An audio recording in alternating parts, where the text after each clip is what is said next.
Welcome to IEEE 2012 purpose. Bloom cost efficient full test driver.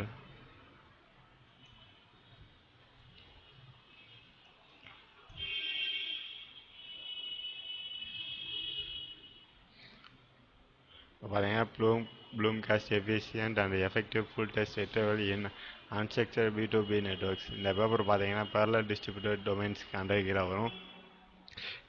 B2B நெட்ஒர்க்னா என்னன்னு பார்த்தீங்கன்னா ஒரு land connection network கனெக்ஷனில் இருக்க each நோடும் அதாவது நோடுன்னு என்ன சொல்கிறோன்னா ஒரு நெட்ஒர்க் கனெக்ஷனில் இருக்க எல்லா சிஸ்டத்தையும் நம்ம எல்லா சிஸ்டமும் சர்வராக ஆக்டிவேட் ஆகும். அதே சேம் டயத்தில் கிளைண்ட்டாகவும் ஆக்டிவேட் ஆகிறது தான் B2B நெட்ஒர்க் கான்செப்ட். அதாவது பார்த்தீங்கன்னா ஒரு லேண்ட் கனெக்ஷனில் இருக்க எல்லா சிஸ்டமும் நோடுன்னு சொல்கிறோம். ஓகேவா அவன் இப்போ பார்த்தீங்கன்னா நம்ம பேப்பர் கான்செப்ட் பார்த்தீங்கன்னா ஒரு ஒரு டெக்ஸ்ட்டை வந்து நம்ம அப்லோட் பண்ணுறோன்னா அதை வந்து ஒரு கிளைண்ட் வந்து அப்லோட் பண்ணுவார். அதே சேம் டயத்தில் இன்னொரு கிளைண்ட் வந்து அதை ஓரியான டேட்டாஸ் வந்து சர்ச் பண்ணுறாருன்னா அதை அவர் வந்து அந்த டயத்தில் பார்த்தீங்கன்னா அப்லோட் பண்ண சிஸ்டம் வந்து சர்வர் ஆக்டிவேட் ஆகும், சர்ச் பண்ணுற சிஸ்டம் வந்து கிளைண்ட் ஆக்டிவேட் ஆகும். சப்போஸ் அவர் ஏதாவது அப்லோட் பண்ணி இன்னொரு சிஸ்டம் கனெக்ட் சர்ச் பண்ணா இது வந்து சர்வர் ஆகும். இந்த மாதிரி பண்ணுறது தான் B2B கான்செப்ட். ஓகே, நம்ம பேப்பர் கான்செப்ட் பார்த்தீங்கன்னா efficient and effective full test retrieval in unstructured data. இந்த பேப்பரில் பார்த்தீங்கன்னா ஆல்ரெடி இந்த கம்யூனிகேஷன் ப்ரொசீஜர் சொன்னேன் இல்லையா, அந்த ப்ரொசீஜர் பார்த்தீங்கன்னா WB அல்காரிதம் யூஸ் பண்ணி பண்ணியிருக்காங்க. ஆனால் எக்ஸிஸ்டாக அதை பண்ணும்போது என்ன ப்ராப்ளம் வந்தது பார்த்தீங்கன்னா சக்ஸஸ் ரேட், அதாவது கம்யூனிகேஷன் ரேட் வந்து இன்க்ரீஸ் ஆகிறதுனால ஸ்டோரேஜ் ஸ்பேஸும் கூடிருச்சு. இதை ஓவர் கம் பண்ணுறதுக்காக தான் ப்ளூம் காஸ்ட் மெத்தட் யூஸ் பண்ணுறோம். இந்த ப்ளூம் காஸ்ட் மெத்தட் எதுக்காக யூஸ் பண்ணுறோம்னா இதை யூஸ் பண்ணும் போது நம்மளுடைய கம்யூனிகேஷன் காஸ்ட்டும் குறைஞ்சிது, அதாவது டைம் ஸ்பீடு இன்க்ரீஸ் ஆகிடுச்சு, அதே நேரத்தில் ஸ்டோரேஜ் ஸ்பேஸும் வந்து டிக்ரீஸ் ஆகிடுச்சு. அதனால் அந்த பர்பஸ்க்கு தான் நம்ம இதை யூஸ் பண்ணுறோம். இந்த ப்ளூம் காஸ்ட் மெத்தட் பார்த்தீங்கன்னா பிக் ஓ மெத்தட் யூஸ் பண்ணி நம்மளுடைய கம்யூனிகேஷன் காஸ்ட்டை வந்து கால்குலேட் பண்ணுறோம். இதில் என் பார்த்தீங்கன்னா நம்பர் ஆஃப் நோட்ஸ், நம்ம லேண்ட் கனெக்ஷனில் எந்த நோட்ஸ் எல்லாம் கனெக்ட் ஆகிருக்கோ அதுதான் என்னு சொல்லி சேவ் பண்ணுறோம். ஓகே, இப்போ இதில் பார்த்தீங்கன்னா இன்ட்ரோடக்ஷனில் பார்த்தீங்கன்னா B2Bனா என்னென்னு தான் டெஃபினிஷன் கொடுத்துருப்பாங்க. நெக்ஸ்ட்டு இந்த பேஜஸில் பார்த்தீங்கன்னா நம்ம எக்ஸிஸ்டாக பார்த்தா 2 கேட்டகரிஸில் பண்ணுறோம். நம்ம இந்த மெத்தட் எப்படி இம்ப்ளிமெண்ட் பண்ணுறோம்னா கொரி ரிப்ளிகா டேட்டா ரிப்ளிகா ரெண்டு மெத்தட் பேஸ் பண்ணி நம்ம ப்ராஜெக்ட் வந்து நம்ம பேப்பர் கான்செப்ட் வந்து இம்ப்ளிமெண்ட் பண்ணியிருக்கோம். ஓகே, அதுதான் இன்ட்ரோடக்ஷன்லாம் சொல்லி கொரி ரிப்ளிகானா என்ன, டேட்டா ரிப்ளிகா என்னன்னு சொல்லி இன்ட்ரோடக்ஷனில் கொடுத்துருப்பாங்க. ஓகே, நெக்ஸ்ட் வந்துட்டு மாடலில் பார்த்தீங்கன்னா ப்ளூம் காஸ்ட்டில் வந்து நம்ம சக்ஸஸ் ரேட், அதாவது நான் ஆல்ரெடி சொல்ல கம்யூனிகேஷன் ரேட், அதை எப்படி கால்குலேட் பண்ணுறோம், அது நம்ம ஸ்ட்ரக்சர், அதாவது நம்ம ப்ராஜெக்ட் மாடியூல் வந்து எப்படி மாடல் பண்ண போகிறோம், என்ன மாதிரி கனெக்ட் பண்ணுறோம், இந்த ப்ரொசீஜர் தான் இதில் ஸ்பெசிஃபை பண்ணியிருப்பாங்க. இதில் தான் நம்ம கான்செப்ட் இம்ப்ளிமெண்ட் பண்ணுறோம். இதில் கம்யூனிகேஷன் காஸ்ட்டு பார்த்தீங்கன்னா இந்த ஈக்குவேஷன் யூஸ் பண்ணி தான் நம்ம கம்யூனிகேஷன் காஸ்ட் வந்து கால்குலேட் பண்ணுறோம். இதுக்கு டெஃபினிஷன்ஸ் பார்த்தீங்கன்னா இந்த தியரம் 1ல் வந்து கொடுத்துருப்பாங்க. இதில் தியரம் 1ல் பார்த்தீங்கன்னா ஆர் அண்ட் ஜி இருக்கு இல்லையா, இது பார்த்தீங்கன்னா இந்த ஈக்குவேஷன் யூஸ் பண்ணி தான் கெட் பண்ணுறோம். இதில் ST அண்ட் SQ பார்த்தீங்கன்னா ஆல்ரெடி நான் சொல்லியிருக்கேன் இல்லையா, கொரி ரிப்ளிகா அண்ட் டேட்டா ரிப்ளிகா, இது ரெண்டையும் அந்த கொரி ரிப்ளிகா வேல்யூ தான் SQ and data replica value தான் ST. ஓகே, கொரி ரிப்ளிகா என்னன்னு பார்த்தீங்கன்னா சப்போஸ் ஒரு கிளைண்ட் வராரு, அவர் ஏதோ கொரி பாஸ் பண்ணுறாருன்னா அந்த ப்ராசஸிங் ஸ்பீடுக்கு இல்லை அதை பேஸ் பண்ணி வரதான் கொரி ரிப்ளிகா. அதுக்கு அந்த கொரி ரிலேட்டடான டேட்டாஸ் வந்து ரிப்ளை பண்ணுறது தான் டேட்டா ரிப்ளிகாவில் வரும். இந்த ஈக்குவேஷன்ஸ்லாம் யூஸ் பண்ணி தான் நம்ம ப்ராசஸிங் ஸ்பீடை வந்து கால்குலேட் பண்ணியிருக்கோம். ஓகே, மற்ற இதெல்லாம் பார்த்தீங்கன்னா நம்மளோட ஈக்குவேஷன்ஸ் எப்படி இம்ப்ளிமெண்ட் பண்ணுறோம், எப்படி கொரி எவாலுவேஷன் எப்படி பண்ணுறோம், இந்த ப்ரொசீஜர் தான் நம்ம பேப்பரில் சொல்லியிருப்பாங்க. ஓகேவா, நெக்ஸ்ட் வந்து நம்ம பேப்பர் இம்ப்ளிமெண்டேஷன் பார்க்குறோம். அதாவது நம்ம இம்ப்ளிமெண்டேஷன் பார்த்தீங்கன்னா ஃப்ரண்ட் அண்ட் .NET யூஸ் பண்ணியிருக்கோம், பேக் எண்டில் SQL சர்வர் யூஸ் பண்ணுறோம். ஓகே, இப்போ SQL சர்வர் பார்த்தீங்கன்னா 2005 வெர்ஷன் யூஸ் பண்ணுறோம். அந்த .NET பார்த்தீங்கன்னா 10 Visual Studio 2010 வந்து யூஸ் பண்ணுறோம். சர்வர் வந்து 2005 யூஸ் பண்ணியிருக்கோம். First back end database side பார்ப்போம். டேட்டாபேஸ் பார்த்தீங்கன்னா டேட்டாபேஸ் எப்படி அட்டாச் பண்ணுறதுன்னு பார்த்தீங்கன்னா நம்ம எஸ்கியூஎல் சர்வர் வந்து எதில் இன்ஸ்டால் பண்ணியிருக்கோன்னு பார்க்கலாம். என்னோட சிஸ்டம் பார்த்தீங்கன்னா C:\, ப்ரோக்ராம் ஃபைல்ஸ் வந்து இன்ஸ்டாலேஷன் கொடுத்துருக்கேன். நீங்கள் என்ன லொக்கேஷனில் இன்ஸ்டால் பண்ணுவீங்களோ அந்த லொக்கேஷனில் போயிட்டு பேக்கப் வந்து பேஸ்ட் பண்ணிடுங்க. வீடியோ பார்த்தீங்கன்னாலே உங்களுக்கு புரியும்.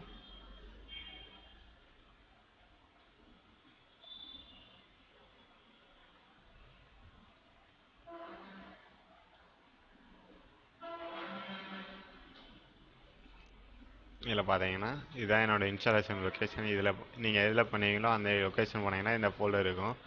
இந்த ஃபோல்டரில் டேட்டாக்குள்ளே வந்து நீங்கள் பேஸ்ட் பண்ணிடுங்க.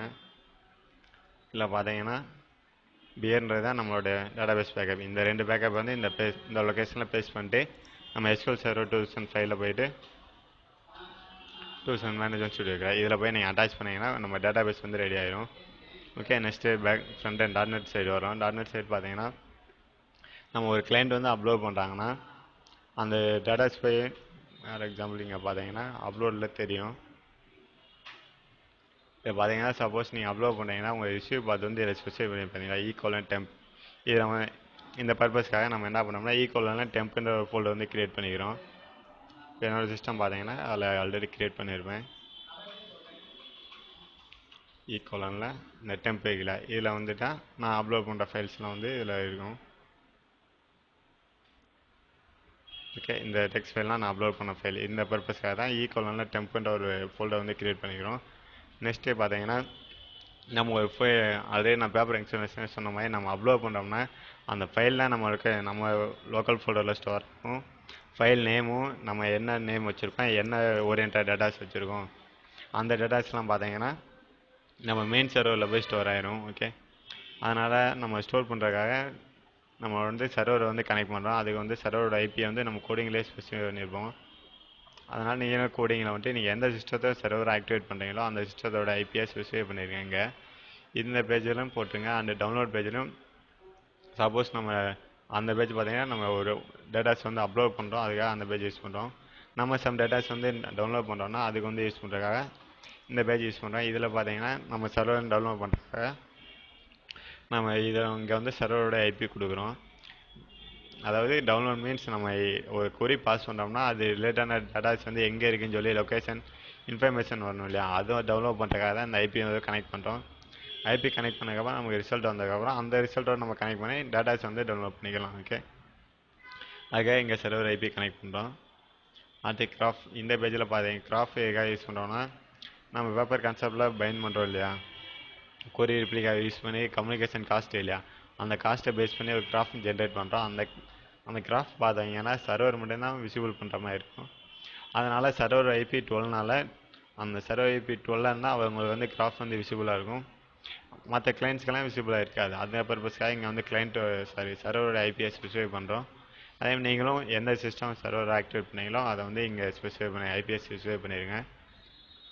ஓகே, நான் டேட்டாபேஸ் அட்டாச் பண்ணல. அந்த டேட்டாபேஸ் பார்த்தீங்கன்னா நீங்கள் எந்த சிஸ்டத்தை சர்வராக யூஸ் பண்ணுறீங்களோ அதில் மட்டும் நீங்கள் அட்டாச் பண்ணால் போதும். கிளைண்ட் சிஸ்டத்தெல்லாம் போடணும்னு தேவையில்லை. ஓகே, இப்போ வந்து ரன்னிங் மோட் பார்க்கலாம். நான் பார்த்தீங்கன்னா இந்த சிஸ்டத்தை வந்து கிளைண்ட்டாக ஆக்டிவேட் பண்ணியிருக்கேன். நெக்ஸ்ட் என்னோடய சர்வரை வந்து சைடில் ரன் பண்ணிடுறேன்.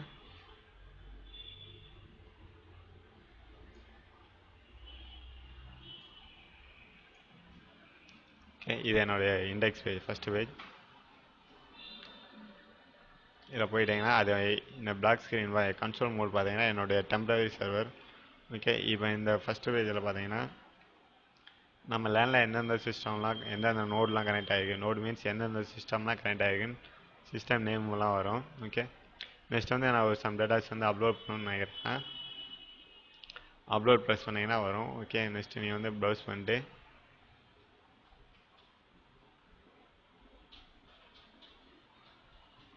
நீங்கள் என்ன ஃபைல் வேணால் டெக்ஸ்ட் ஃபார்மேட்டில் அப்லோட் பண்ணிக்கலாம்.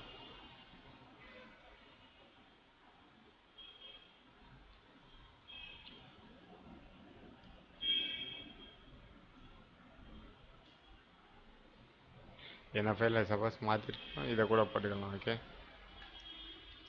போட்டு இப்போ வந்து நம்ம வந்து ரிமோட் அந்த மாதிரி ஒரு அது ஓன்ட்ட டேட்டானால ரிமோட் எஸ்கியூஎல் இந்த மாதிரி என்ன கீவேர்டு கொடுத்தாலும் நமக்கு வந்து அந்த ஃபைல் டவுன்லோட் பண்ணுற மாதிரி நம்ம அப்லோட் பண்ணிடுறோம்.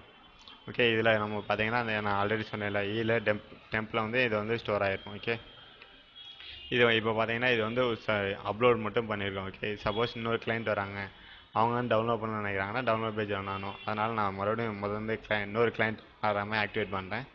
அதுக்காக இப்போ வந்து ஸ்டாப் பண்ணிடுறோம். ஓகே, இப்போ வந்து ஒரு கிளைண்ட் அப்லோட் கிளைண்ட் வந்து முடிஞ்சு. நெக்ஸ்ட்டு டவுன்லோட் கிளைண்ட் பார்க்க போகிறோம்.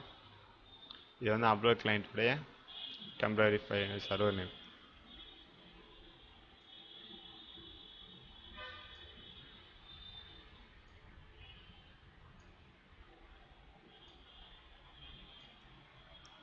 ஓகே, இப்போ வந்துட்டு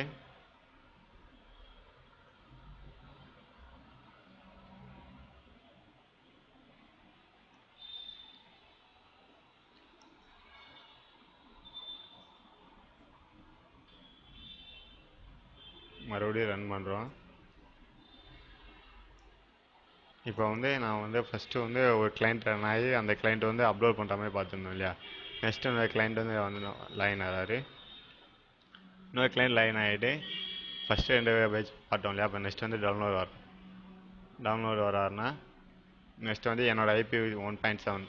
1.7 வந்து சர்வரோட கனெக்ட் ஆகிடுச்சு. இப்போ வந்து நான் வந்து ஏதோ சம் டேட்டாஸ் வந்து பாஸ் பண்ணுறேன்னா சேம்ட கொரி கீவேர்டு என்ன கீவேர்டு போட்டாலும் இது ஓரியண்டான டேட்டாஸ் வந்து எங்கே இருக்கோ அதை பார்த்து எடுத்து கொடுத்துரும். இப்போ பார்த்தீங்கன்னா நம்ம சர்வர் வந்து ரிப்ளை வந்துருச்சு. ரிப்ளை பார்த்தீங்கன்னா என்ன ஃபார்மெட்டில் இருக்குன்னா, எந்த ஐபியில் இருக்குது நம்ம பாஸ் பண்ண கொரி ரிலேட்டான டேட்டாஸ் வந்து எந்த ஐபியில் இருக்குது, எந்த சிஸ்டம், அதோட சிஸ்டம் பார்த்தீங்கன்னா ஸ்டார்டிக், அதோட என்ன ஃபைல் நேமில் இருக்குது, நியூ டெக்ஸ்டில் இந்த ஃபைல் நேமில் இருக்குது. ஓகே, நம்ம பாஸ் பண்ண கொரியோ ரிலேட்டான டேட்டாஸ் இல்லைன்னா அந்த ஐபி வந்து நம்ம இப்போ கனெக்ட் பண்ணுறோம். 1.12 இருக்குன்னு நமக்கு ரிசல்ட் வந்து இல்லையா. அந்த ரிசல்ட்டை பேஸ் பண்ணி கனெக்ட் பண்ணுறோம். கனெக்ட் பண்ணதுக்கப்புறம் ஃபைல் நேம் இல்லை, இந்த ஃபைல் நேமில் தான் நம்ம சர்ச் பண்ண டேட்டாஸ் வந்து இருக்குது. அதுக்காக அந்த ஃபைல் நேம் வந்து நம்ம ஸ்பெசிஃபை பண்ணிடுறோம். ஓகே, இப்போ போட்டு பண்ணிங்கன்னா நம்ம இதில் டீகாலனில் வந்து நீங்கள் டவுன்லோட் ஆகி ஸ்டோர் ஆயிரும். Okay, next graph page. நான் ஆல்ரெடி சொன்னேன், கிராஃப் வந்து சர்வர் மட்டும் தான் பார்க்க முடியும், மற்ற கிளைண்ட் வந்து பார்க்க முடியாது. ஆனால் இதை பண்ணோன்னா யூஆர் நாட் சர்வர்னு வந்து மெசேஜ் வந்துடும். ஓகே, இவ்வளோ தான் நம்ம ப்ராப்பர் கான்செப்ட். மறுபடியும் ஓவராலாக ஒன்று சொல்கிறேன். ஃபஸ்ட்டு பேஜ், இந்த பேஜில் பார்த்தீங்கன்னா நம்ம லேன் கனெக்ஷன் எந்தெந்த நோடெலாம் கனெக்ட் ஆகிருக்கு, நோடு மீன்ஸ் எந்தெந்த சிஸ்டம்லாம் கனெக்ட் ஆகிருக்குன்னு பார்க்குறோம். நெக்ஸ்ட்டு அப்லோடில் வந்தீங்கன்னா நம்ம ஒரு சம் டேட்டாஸ் வந்து அப்லோட் பண்ணோன்னா நம்ம வந்து அப்லோட் பண்ணிடுறோம். அந்த அப்லோட் பண்ணுற டேட்டாஸ் பார்த்தீங்கன்னா நம்ம லோக்கல் ஃபோல்டர்லாம் ஸ்டோர் ஆகிருக்கும். ஆனால் என்ன லொக்கேஷனில் இருக்குது, என்ன ஐபியில் இருக்குன்னு சொல்லிட்டு சர்வரில் போய் ஸ்டோர் ஆகிரும். நெக்ஸ்ட்டு மறுபடியும் டவுன்லோட் பேஜ் வரும். இன்னொரு கிளைண்ட் வந்து சம் டேட்டாஸ் டவுன்லோட் பண்ண நினைக்கிறாருன்னா அவர் வந்து அவருடைய என்ன ரெக்யர்மெண்ட்ஸோ அதை பேஸ் பண்ணி கொரி பாஸ் பண்ணுறாரு. அந்த கொரியை பேஸ் பண்ணி சர்வர் என்ன பண்ணுன்னா அந்த கொரி ரிலேட்டான டேட்டாஸ் வந்து எந்த லொக்கேஷனில் இருக்குது, எந்த சர்வர், அதாவது எந்த சிஸ்டத்தில் இருக்குன்னு வந்துடுது. அப்படி வரும்போது நம்ம வந்து என்ன லொக்கேஷன் வந்து மறுபடியும் நம்ம இங்கேருந்து ரெக்வெஸ்ட் பண்ணுறோம் இல்லையா. இப்போ நம்ம சென்ட் பண்ண இந்த பேஜில் பார்த்தீங்கன்னா 1.7 அந்த சிஸ்டம் வந்து ஃபஸ்ட்டு அப்லோட் பண்ணிச்சு இல்லையா. அப்படின்னமோ அவங்க சர்வர் வந்து அப்லோட் பண்ணிடுறாங்க. இப்போ 1.7 வந்து ரெக்வெஸ்ட் பண்ணும்போது இந்த 1.7 வந்து கிளைண்ட்டு, 1.12 வந்து சர்வர் ஆக்டிவ் ஆகிடும். சர்வர் வந்து இவங்க ரிப்ளை பண்ணுங்க, இது வந்து அதனால் இது சர்வர் ஆக்டிவேட் ஆகும். ஓகே, இதுதான் நம்ம பேப்பரோடைய ஹோல் கான்செப்ட். இதோட பேப்பர் கான்செப்ட் முடியுது. That's all.